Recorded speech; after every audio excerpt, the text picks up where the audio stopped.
Phanindra sir, ನಿಮಗೆ ಒಂದು ಲೈನಲ್ಲಿ ಹೇಳಿದ್ರೇ ನನ್ನ ಪ್ರಶ್ನೆನ ನೀವು ಕ್ಯಾಚ್ ಮಾಡ್ಕೊಬಿಡ್ತೀರಿ. ಬಟ್ ಜನಕ್ಕೆ ಅರ್ಥ ಆಗೋ ಕಾರಣಕ್ಕೆ ನಾನು ಸ್ವಲ್ಪ ಪ್ರಶ್ನೆನ ಲ್ಯಾಗ್ ಮಾಡಿ ಕೇಳ್ತೀನಿ. ಎಕ್ಸಾಂಪಲ್, ಈಗ ನಾವು ಈ ಐಫೋನ್ ಅಂತ ಹೋದರೆ ಆ್ಯಪ್ ಸ್ಟೋರ್ಗಳಿಗೆ ಹೋಗ್ತೀವಿ, ಆ್ಯಂಡ್ರಾಯ್ಡ್ ಫೋನ್ನಲ್ಲಿ ಪ್ಲೇ ಸ್ಟೋರ್ಗಳಂತ ಹೋಗ್ತೀವಿ.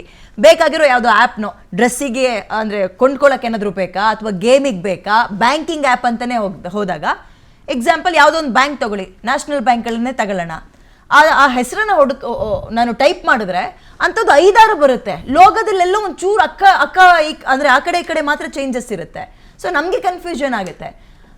ಅಂದರೆ ನನ್ನ ಪ್ರಶ್ನೆ, ಆ್ಯಪ್ ಸ್ಟೋರ್ಗಳಿಗೆ ಅಥವಾ ಈ ಪ್ಲೇ ಸ್ಟೋರ್ಗಳಿಗೆ ಅಂತಹ ನಕಲಿ ಆ್ಯಪ್ಗಳು ಬರೋಕ್ಕೆ ಯಾಕೆ ಬಿಡ್ತಾ ಇದ್ದಾರೆ? ಎಲ್ಲ ಜನರ ಮೇಲೆ ತಪ್ಪೋರ್ಸಿದ್ರೆ ತಪ್ಪಾಗುತ್ತಲ್ವಾ? ನೋಡಿ, on the internet world there are ತುಂಬ ಲಿಬ್ರಲ್ ಆಗಿ ಬಿಸ್ನೆಸ್ ಮಾಡುವಂಥ ಒಂದು ಪ್ಲ್ಯಾಟ್ಫಾರ್ಮ್ ಅದು. Okay, so however Google being a intermediary, ಗೂಗಲ್ನ ನಾವು ಇಂಟರ್ಮೀಡಿಯರಿ ಅಂತ ಕರಿತೀವಿ. ಇಂಟರ್ಮೀಡಿಯರಿ ಅಂತ ಕೇಳಿದ್ರೆ that platform which hosts some data which doesn't belong to them. ಅಂದರೆ ಗೂಗಲ್ ಪ್ಲೇ ಸ್ಟೋರ್ಸಲ್ಲಿ ಏನು ಹೋಸ್ಟ್ ಮಾಡ್ತಿದ್ದಾರೆ, ಅಲ್ಲಿ ಬರುವಂಥ ಡೇಟಾ ಏನಿದೆ ಯಾವನಿಗೂ ಬೇರೆಯವ್ರಿಗೆ ಸಂಬಂಧಪಟ್ಟಿರುವಂಥ ಡೇಟಾ ಅವ್ರು ಹೋಸ್ಟ್ ಮಾಡ್ತಿದ್ದಾರೆ. ಅದು ಇನ್ನೊಬ್ಬ ಯೂಸ್ ಮಾಡ್ಕೋತೀನಿ ಅದನ್ನು. Just like Ola, Uber, Swiggy, Zomato. Okay, ಅವ್ರು ಹೋಸ್ಟ್ ಮಾಡ್ತಿರೋ ಡೇಟಾ ಅವ್ರಿಗೆ ಸಂಬಂಧಪಟ್ಟಿದ್ದಲ್ಲ ಅದು. They are called intermediaries. ಆದರೆ ಇಂಟರ್ಮೀಡಿಯರಿ ಆಗಿದ್ರೂ ಸಹ ಅವ್ರಿಗೆ ಕೆಲವು ಜವಾಬ್ದಾರಿಗಳು ಇರಬೇಕಿರುತ್ತೆ, ಮತ್ತು ಸ್ಟ್ರಿಕ್ಟ್ ಲಯಬಿಲಿಟಿ ಅಂತ ಹೇಳ್ಬಿಟ್ಟು ಇದು ಮಾಡ್ತಾರೆ. ಸೊ ನಮ್ಮ ಮೈಟಿ ಏನು ಡಿಪಾರ್ಟ್ಮೆಂಟ್ ಇದೆ, they also given the intermediary guidelines. ಅವರ ಒಂದು ಗೈಡ್ಲೈನ್ಸ್ ಪ್ರಕಾರ ನಿಮ್ಮ ಪ್ಲ್ಯಾಟ್ಫಾರ್ಮ್ ಬರುವಂಥ ಅಪ್ಲಿಕೇಶನ್ಗಳ ಬಗ್ಗೆ ಇರ್ಬೋದು, ಅಥವಾ ಅವರ ಒಂದು ಬ್ಯಾಕ್ಗ್ರೌಂಡ್ ವೆರಿಫಿಕೇಷನ್ ಆಗಿರ್ಬೋದು, ಅದನ್ನ ನೀವು ಮಾಡಬೇಕು ಅನ್ನೋ ಒಂದು ಮಾನದಂಡ ಇದ್ದೇ ಇದೆ. ಸೊ ಅವರು ಹೋಸ್ಟ್ ಮಾಡ್ತಾರೆ. ಓಕೆ, ಹೋಸ್ಟ್ ಮಾಡ್ಬೇಕಾದ್ರೆ ಆ ಅಪ್ಲಿಕೇಶನ್ಗೆ ಏನು ಗುಣಗಳಿರಬೇಕಿದೆ, ಯಾವ ಥರ ಬ್ಯಾಕ್ ಡೋರ್ಗಳು ಇರಬಾರ್ದು, ಅದಕ್ಕೆ ಎಷ್ಟು ಸೆಕ್ಯೂರ್ಡ್ ಆಗಿರಬೇಕು ಅಂತ ನೋಡಿಕೊಂಡು ಅವರು ತೊಗೊಂಬರೋ ಪ್ರಯತ್ನ ಮಾಡ್ತಾರೆ. If there is a conflict of interest about the logo ಇರ್ಬೋದು, ಅಥವಾ ಬ್ರ್ಯಾಂಡ್ ನೇಮ್ಸ್ ಇರ್ಬೋದು, ಅದನ್ನು ಒಬ್ಬ ಇಂಟರ್ಮೀಡಿಯೇಟ್ ಅಂದರೆ ಗೂಗಲ್ ಅಥವಾ ಸ್ಟೋರ್ಸ್ ಮೇಲೆ ನೋಡಬೇಕಿರುತ್ತೆ.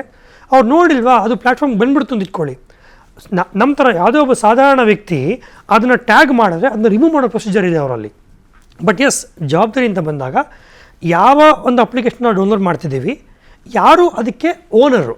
ಸೊ HDFC ಬ್ಯಾಂಕ್ ಅಪ್ಲಿಕೇಶನ್ ನಾನು ಡೌನ್ಲೋಡ್ ಮಾಡ್ಕೊತಿದ್ದೀನಿ ಅಂತ ಕೇಳಿದ್ರೆ, ನಾನು HDFC ಕಾರ್ಪೊರೇಷನ್ ಹೋಸ್ಟ್ ಮಾಡಿರುವಂಥ ಅಪ್ಲಿಕೇಶನ್ನೇ ನಾನು ಡೌನ್ಲೋಡ್ ಮಾಡ್ಕೋಬೇಕಿರುತ್ತೆ. ಕೇವಲ HDFC ಅಂತ ಕಾಣಿಸ್ತು ಅಂತ ಯಾವುದೋ ಒಂದು ಅಪ್ಲಿಕೇಶನ್ ನಾನು ಡೌನ್ಲೋಡ್ ಮಾಡ್ಕೋತೀನಿ ಅಂತ ಕೇಳಿದ್ರೆ that will be my negligence also. But ಹಾಗಂತ ಆ ಥರ ಡೂಪ್ಲಿಕೇಟ್ ಅಪ್ಲಿಕೇಶನ್ಗಳು ಇವತ್ತಿನ ದಿನ ಪ್ಲೇ ಸ್ಟೋರ್ಸಲ್ಲಿ ಬಹುಶಃ ಕಾಣಲಿಕ್ಕಿಲ್ಲ. ಬಿಕಾಸ್ ಆ ಒಂದು ಗೈಡ್ಲೈನ್ ಬಂದ ನಂತರ ಇಂಟರ್ಮೀಡಿಯರಿ ಗೈಡ್ಲೈನ್ಸು ಸಾಕಷ್ಟು ಅಪ್ಲಿಕೇಶನ್ಗಳನ್ನ ತೆಗೆದಿದ್ದಾರೆ. ಮತ್ತು ನಾವು ಕೂಡ ಈ ಒಂದು ಪ್ರೊಫೆಷನಲ್ ಇರಬೇಕಾದ್ರೆ ಈ ಥರ ಫೇಕ್ ಲೋನ್ ಅಪ್ಲಿಕೇಶನ್ಗಳು ಬರ್ತವೆ. ಸೊ ಆ ಥರ ಎಲ್ಲ ಬಂದಾಗ ನಾವು ನೋಟಿಸ್ ಕೊಟ್ಟು ಅದನ್ನ ತೆಗೆಸಿರುವಂಥ ಪ್ರಕರಣಗಳು ತುಂಬ ಇದೆ. So the moment the Google or any such intermediaries ಅದು ಗಮನಕ್ಕೆ ಬಂದ ತಕ್ಷಣ ತೆಗೆಯುವಂಥ ಒಂದು ಪ್ರಕ್ರಿಯೆ ಇದೆ. Because they have a nodal officer as per the guidelines issued by the MeitY. ಒಬ್ಬ ನೋಡಲ್ ಆಫೀಸರ್ ಇರಬೇಕಿರುತ್ತೆ. ನೋಟಿಸ್ ಬಂದ 15 ದಿನಗಳೊಳಗಡೆ ಅದನ್ನ ರೆಸ್ಪಾಂಡ್ ಮಾಡಿ ಅದನ್ನ ಆ್ಯಕ್ಷನ್ ಮಾಡಬೇಕು ಅಂತ ಗೈಡ್ಲೈನ್ ಇದೆ ಅವ್ರಿಗೆ. ಸೊ ಆ ಒಂದು ಕಾರಣಕ್ಕೆ ಇತ್ತೀಚಿನ ದಿನಗಳಲ್ಲಿ ತುಂಬ ಸ್ಟ್ರಿಕ್ಟಾಗಿ ಮಾಡ್ತಿದ್ದಾರೆ ಮೇಡಮ್. ನಮಗೆಲ್ಲ ಒಂದು ಚಟ ಅಂತಾನೆ ಕರಿಬೋದು. ಈ ಜೆನ್ಸಿಗೆ ತಗೊಳ್ಳಿ, ಮಿಲೇನಿಯಲ್ಸ್, ಜಿಲೇನಿಯಲ್ಸ್ ಅಂತ ಏನು ಕರಿತೀವಿ. ಯಾವುದಾದ್ರೂ ಒಂದು ಕೆಫೆಟರ್ ಅಂದರೆ CCDಗೆ ಹೋದ್ವಿ, ಯಾವುದೋ ಒಂದು ಹೋಟೆಲ್ಗೆ ಹೋದ್ವಿ, ನಾವು ಫಸ್ಟ್ ಕೇಳೋದು ನೀರು ಕೊಡಿ, ತಿಂಡಿ ಕೊಡಿ, ಕಾಫಿ ಕೊಡಿ ಅಂತೆಲ್ಲ. ವೈಫೈ, ಫ್ರೀ ವೈಫೈ ಇದ್ರೆ ವೈಫೈ ಪಾಸ್ವರ್ಡ್ ಕೊಡಿ ಅಂತ. ಸಿಕ್ಕ ಕಡೆ ನಾನು ವೈಫೈ ಪಾಸ್ವರ್ಡ್ನ ಕನೆಕ್ಟ್ ಮಾಡ್ಕೊಂಡು ಹೋದ್ರೆ ಅದು ನನಗೆ ಎಷ್ಟು ಡೇಂಜರ್, ನನ್ನ ಫೋನಿಗೆ ಎಷ್ಟು ಪ್ರಾಬ್ಲಮ್, ನನ್ನ ವೈಯಕ್ತಿಕ ಡೇಟಾಗೆ ಎಷ್ಟು ಸಮಸ್ಯೆ. ಅದು public wifi is always A threat. Okay, ಯಾವುದೋ ಒಂದು ಏರ್ಪೋರ್ಟ್ಗೆ ಹೋಗ್ತೀವಿ, ಬಳಸಬಾರದು ಅದನ್ನ. It's always A threat. Okay, always ಅಂತ ಹೇಳ್ತೀನಿ ಅಂತ ಕೇಳಿದ್ರೆ, ದ ಮೂಮೆಂಟ್ ನಾವು ಒಂದು ನೆಟ್ವರ್ಕ್ಗೆ ಫ್ರೀಯಾಗಿ ಆಕ್ಸೆಸ್ ಸಿಗುತ್ತೆ ಅಂತ ಕನೆಕ್ಟ್ ಮಾಡ್ತೀವಿ ಮೇಡಮ್. ಕನೆಕ್ಟ್ ಮಾಡಿದಾಗ ಏನಾಗುತ್ತೆ, ನಮ್ಮ ಡಿವೈಸಲ್ಲಿ ಒಂದು ಮ್ಯಾಕ್ ID ಅಂತ ಇರುತ್ತದು. ಓಕೆ, ಮ್ಯಾಕ್ ID ಅಂತ ಕೇಳಿದ್ರೆ ಎನಿಥಿಂಗ್ ವಿಚ್ ಕ್ಯಾನ್ ಕಮ್ಯುನಿಕೇಟ್. ಇವತ್ತಿನ ದಿನ ಕ್ಯಾಮ್ರಾಗಳಿಗೆ ಮ್ಯಾಕ್ ID ಬರುತ್ತೆ, ಲ್ಯಾಪ್ಟಾಪ್ಗಳಿಗೂ ಮ್ಯಾಕ್ ID ಬರುತ್ತೆ, ಮೊಬೈಲ್ ಕೂಡ ಸೆಟ್ಟಿಂಗ್ಸ್ಗೆ ಹೋಗ್ಬಿಟ್ಟು ಮ್ಯಾಕ್ ಅಂತ ಚೆಕ್ ಮಾಡಿದ್ರೆ ಆ್ಯಂಡ್ರಾಯ್ಡ್ ಡಿವೈಸ್ಗಳಲ್ಲಿ ಮ್ಯಾಕ್ ID ಅಂತ ಬರುತ್ತೆ. ಸೊ ಆ ಒಂದು ಮ್ಯಾಕ್ ID ಅನ್ನೋದು ಆ ನೆಟ್ವರ್ಕ್ ಇದಕ್ಕೆ ಮ್ಯಾಪ್ ಆಗುತ್ತೆ. ಸೊ ಅದು ಓಪನ್ ವೈಫೈ ಇರೋದ್ರಿಂದ ಎನಿ ಸೈಬರ್ ಫ್ರಾಡ್ಸ್ಟರ್ ಲಾಗಿನ್ ಮಾಡ್ಕೊಂಡಾಗ ಯಾವ ಡಿವೈಸ್ಗಳು ಈ ಒಂದು ನೆಟ್ವರ್ಕ್ ಕನೆಕ್ಟ್ ಆಗಿದೆ ಅಂತ ನಮ್ಗೆ ಗೊತ್ತಾಗುತ್ತೆ. ಗೊತ್ತಾದಾಗ ಏನು ಮಾಡ್ಬೋದು, ಯಾವ ಒಂದು ಕಮ್ಯುನಿಕೇಟ್ ಮಾಡ್ಬೇಕಾದ್ರೆ ನಾವು ಡಿಫ್ರೆಂಟ್ ಪೋರ್ಟ್ಸ್ ಅಂತ ಕರಿತೀವಿ. ಬರೀ ಒಂದು ಸಾಧಾರಣ ಚಾಟ್ ಮಾಡೋದಕ್ಕೆ ಒಂದು ಸ್ಪೆಸಿಫಿಕ್ ಪೋರ್ಟ್ ನಂಬರ್ ಇರುತ್ತೆ. ಕಮ್ಯುನಿಕೇಷನ್ ಮಾಡಬೇಕಾದ್ರೆ, ಒಂದು ವಾಯ್ಸ್ ಕಾಲ್ ಮಾಡಬೇಕಾದ್ರೆ ಅದಕ್ಕೊಂದು ಸಪ್ರೇಟ್ ಡೆಡಿಕೇಟೆಡ್ ಪೋರ್ಟ್ ಇರುತ್ತೆ. ವಿಡಿಯೋ ಕಾಲ್ ಮಾಡೋದಕ್ಕೆ ಸಪ್ರೇಟ್. ಆ ಥರ ಯಾವ ಒಂದು ಪೋರ್ಟು ಕಾಂಪ್ರಮೈಸ್ ಆಗಿದೆ ಗೊತ್ತಾಗುತ್ತೆ. ಸೊ ಇಂಥ ಒಂದು ಪೋರ್ಟ್ ಕಾಂಪ್ರಮೈಸ್ ಆಗಿದೆ ಅಂತ ಗೊತ್ತಾದಾಗ ಅಂಥ ಒಂದು ಪೋರ್ಟ್ ಮುಖಾಂತರ ಯಾವ ಇನ್ಫಾರ್ಮೇಷನ್ ಕಳಿಸ್ಬೋದು, ನಾನು ಲಿಂಕ್ ಕಳಿಸ್ಬೋದಾ, ಫೈಲ್ ಕಳಿಸ್ಬೋದಾ, ಅಥವಾ ಒಂದು ಕಾಲ್ ಮಾಡ್ಬೋದಾ, ಅದು ಒಬ್ಬ ಫ್ರಾಡ್ಸ್ಟರ್ ಗೊತ್ತಾಗ್ತಾ ಹೋಗುತ್ತೆ. ಅದನ್ನ ತಿಳ್ಕೊಂಡು ಅವರು ನಿಮ್ಮ ಒಂದು ಅದ್ರ ಪವರ್ ಎಲ್ಲಿ ತನಕ ಸರ್? ನಾನು ಹೋಟ್ಲಲ್ಲಿ ಕುತ್ಕೊಂಡು ಊಟ ತಿಂಡಿ ಮುಗಿಸ್ಕೊಂಡು ಹೊರಗೆ ಬರೋ ತನಕ ಮಾತ್ರನಾ, ಅಥವಾ ನಾನು ಒಂದ್ಸಲ ಕನೆಕ್ಟ್ ಆದ್ರೆ ಅದು ಯಾವಾಗ್ಲೂ ಡೇಂಜರ್? ಎಲ್ಲಿ ತನಕ ನಿಮ್ಮ ಆಕ್ಟಿವ್ ಕನೆಕ್ಷನ್ ಆ ಒಂದು ನೆಟ್ವರ್ಕ್ ಆಗಿರುತ್ತೆ ಅಲ್ಲಿ ತನಕ ಥ್ರೆಟ್ ಅದು. So the moment you disconnect your ಬರ್ತಿದ್ದಂಗೆ ಮುಗಿತು. ಆ ಮೂಮೆಂಟ್ ಅಲ್ಲಿ ಡೇಟಾ ತಗೊಂಡಿದ್ದಾರೆ ಅಂತ ಕೇಳಿದ್ರೆ the data poses a further threat after that. ಆ ಮೂಮೆಂಟ್ ಅಲ್ಲಿ ಲೈವ್ ಥ್ರೆಟ್ ಅಂತ ಏನಿದೆ that is for the device. ಆ ಡಿವೈಸ್ ಅಲ್ಲಿರುವಂಥ ಡೇಟಾ ಕೂಡ ಅದೇ ರೀತಿ ವಲ್ನರಬಿಲಿಟಿಗೆ ಎಕ್ಸ್ಪೋಸ್ ಆಗಿರುತ್ತೆ. ಅದು ನಂಗೆ ಡೇಟಾ ಬಂದು ನಿಮ್ಮ ಫೋಟೋಗಳೆಲ್ಲ ನಂಗೆ ಸಿಕ್ಬಿಡ್ತು ಅಂತ ಕೇಳಿದ್ರೆ ನೀವು ಫೋನ್ ಡಿಸ್ಕನೆಕ್ಟ್ ಮಾಡೋದು ಕೂಡ ನಿಮ್ಮ ಡೇಟಾ ಹತ್ರ ಇರುತ್ತೆ. So I can actually do what ever I want in future ಅಂತ ಲೆಕ್ಕ ನೋಡ್ತಾರೆ. ಸೊ ಸಿಕ್ಕಲ್ಲಿ ವೈಫೈ ಕೊಡಿ, ವೈಫೈ ಪಾಸ್ವರ್ಡ್ ಕೊಡಿ ಅಂತ ಕೇಳಕ್ಕೆ ಹೋಗಬಾರದು. Not recommend. Okay Murali sir, ನೀವು ಆಲ್ರೆಡಿ ಹೇಳ್ತಾ ಇದ್ರಿ ನಮ್ಮ ಕೈಲಿ ರೋಡ್ ನೋಡ್ಕೊಂಡು ಹೋಗಲ್ಲ, ಬರೀ ಫೋನ್ ನೋಡ್ಕೊಂಡು ಹೋಗ್ತಾ ಇರ್ತೀವಿ. ಆ್ಯಪ್ಗಳು, ಗೇಮ್ ಆ್ಯಪ್ ಆಗಲಿ, ಬಟ್ಟೆ ತೊಗೊಳಕ್ಕಾಗಲಿ, ಜುವೆಲ್ಸ್ ತೆಗೊಳಕ್ಕಾಗಲಿ, ಒಟ್ಟು ಆ್ಯಪ್ ಅದ್ರಲ್ಲಿ ಮುಳುಗೋಗ್ಬಿಟ್ಟಿದ್ವಿ. ಇನ್ನೊಂದು ಗಮನಿಸಬೇಕು ಅಂದರೆ, ನಾನು ನಿಮ್ಮ ಹತ್ರ ಫೋನಲ್ಲಿ ಏನೋ ಮಾತಾಡ್ತಾ ಇರ್ತೀನಿ, ಆ್ಯಪ್ಗಳನ್ನು ಡೌನ್ಲೋಡ್ ಮಾಡ್ಕೊಳ್ಳೋದು ಬೇರೆ, ಅಥವಾ ನನ್ನ ಫೋನಿಗೆ ಹೋಗಿ ನಾನು ಬೇರೆ ವಸ್ತುಗಳನ್ನು ಹುಡ್ಕೋದು ಬೇರೆ. ನಿಮ್ಮ ಹತ್ರ ಫೋನಲ್ಲಿ ಮಾತಾಡ್ತಾ ಯಾವುದೋ ಒಂದು ಜ್ಯುವೆಲ್ರಿ ಬಗ್ಗೆ ಮಾತಾಡಿರ್ತೀನಿ, ನಾನು ಅದರಲ್ಲಿ ಗೋಲ್ಡ್ ಅಂತನೋ ಡೈಮಂಡ್ ಅಂತನೋ ಬಳಸಿರ್ತೀನಿ. ಬಟ್ ಇನ್ನು ಅರ್ಧ ಗಂಟೆ ಆಗಿ ನನ್ನ ಫೋನಲ್ಲಿ ಏನೋ ಮಾಡೋಕ್ಕೆ ಹೋಗ್ಬೇಕಾದ್ರೆ ನಾನು ಏನು ಮಾತಾಡಿದ್ನೋ ಅದು ಇಲ್ಲಿ ಸಿಗ್ತಾ ಹೋಗುತ್ತೆ, ನನಗೆ ಸ್ಕ್ರಾಲ್ ಮಾಡ್ಕೊಂಡು ಹೋಗ್ಬೋದು ನಾನು.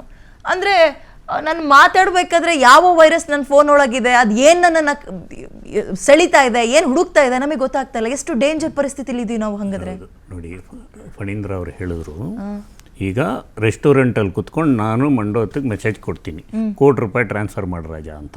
ನೀವು ರೆಸ್ಟೋರೆಂಟ್ ಬಿಟ್ಟ ಮೇಲೆ ಮೆಸೇಜ್ ಇರುತ್ತೆ ಅವ್ರ ಹತ್ರ, ಮಂಡೋತ್ ಹತ್ರ ಕೋಟಿ ಇದೆ ಅಂತ, ಮಂಡೋತ್ ನಂಬರ್ ಇರುತ್ತೆ.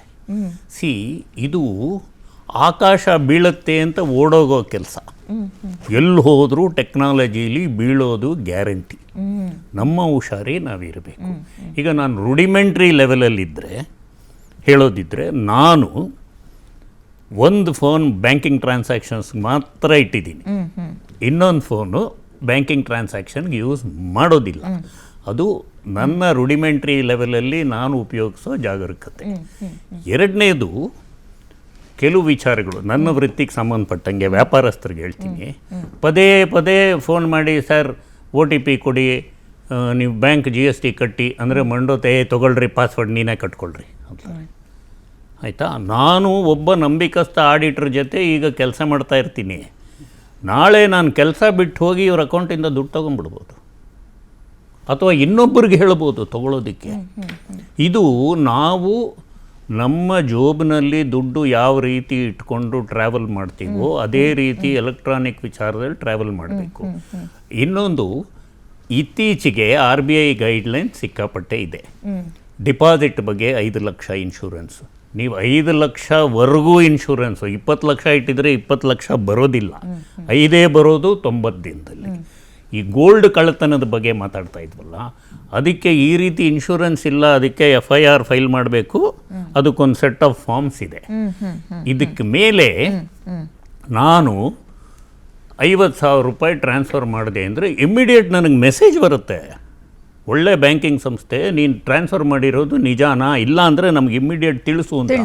ಅದನ್ನು ನೋಡಲ್ಲ ನಾವು. 50 ಟ್ರಾನ್ಸ್ಫರ್ ಮಾಡಿ ಜೋಬಲ್ಲಿ ಇಟ್ಕೋತೀವಿ.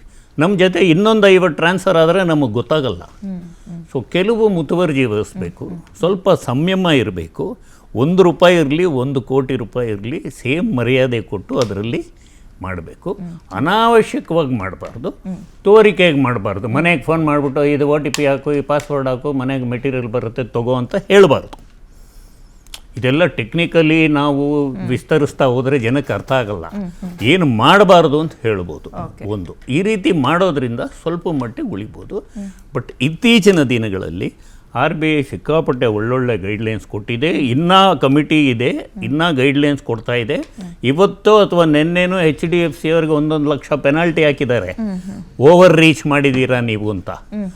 ಆ ಥರ RBI ಯಾಕೆ ಗೈಡ್ಲೈನ್ಸ್ ತೊಗೊಳುತ್ತೆ ಅಂದರೆ, ಓವರ್ ರೀಚ್ ಮಾಡೋದ್ರಿಂದ HDFCಗೆ ಲಾಸ್ ಆಗಲ್ಲ ಅಥವಾ RBIಗೆ ಲಾಸ್ ಆಗಲ್ಲ, ಬಟ್ ಮುಂದೆ ಜನಗಳಿಗೆ ತೊಂದರೆ ಆಗೋದು ಜಾಸ್ತಿ ಅಂತ ಅವ್ರಿಗೆ ವಾರ್ನಿಂಗ್. ಸರ್, ಈಗ RBI ತುಂಬಾ ಒಳ್ಳೊಳ್ಳೆ ಪರಿಹಾರ ನೀತಿನ ತಂದಿದೆ ಅಂತ. ಪರಿಹಾರ ಅಲ್ಲ, ಪ್ರಿವೆಂಟಿವ್ ಪರಿಹಾರ ನೀತಿ. ಹಂಗಾದ್ರೆ ಕಾಗದಕ್ಕೆ ಸೀಮಿತ ಆಗಿದೆ. ಪರಿಹಾರ ನೋಡಿ, ಒಂದು ಕೋಆಪರೇಟಿವ್ ಬ್ಯಾಂಕಲ್ಲಿ ಮೋಸ ನಡೆದ್ರೆ ಇಮ್ಮಿಡಿಯೇಟ್ 5 ಲಕ್ಷ ಕೈಗೆ ಬರೋದಿಲ್ಲ, ಅದು ಮೆಂಬರು ಅದರಲ್ಲಿ ಓನರು. ಒಂದು ಯಾವುದೋ ಒಂದು ಬೇರೆ ಬ್ಯಾಂಕಲ್ಲಿ ಆಯಿತು ಅಂದರೆ ನಾನು ಓಂಬಡ್ಸ್ಮನ್ಗೋ RBIಗೋ ಅಪ್ಲಿಕೇಶನ್ ಕೊಟ್ಟರೆ ನನಗೆ ಬಹುಶಃ ಈಗಿರೋ ಗತಿಲಿ ಜೀವಮಾನದಲ್ಲಿ 5 ಲಕ್ಷ ಬರುತ್ತೆ ಅನ್ನೋ ನಂಬಿಕೆ ಇಟ್ಕೋಬೋದು. ಬಟ್ 6 ಲಕ್ಷ ಇದ್ದರೆ 6 ಲಕ್ಷ ಬರಲ್ಲ. ಹಾಗೆ ಅಂದ್ಬಿಟ್ಟು ಒಂದೊಂದು ಬ್ಯಾಂಕಲ್ಲೂ 4 ಲಕ್ಷ ಇಟ್ಕೊಂಡು ಹೋಗಿ ಅನ್ನೋಷ್ಟು ವರ್ಸ್ಟ್ ಸ್ಟೇಜ್ ನಮ್ಮಲ್ಲಿ ಇಲ್ಲ. ನಮ್ಮ ಬ್ಯಾಂಕಿಂಗ್ ಸಿಸ್ಟಮ್ ಸೇಫ್ ಇದೆ.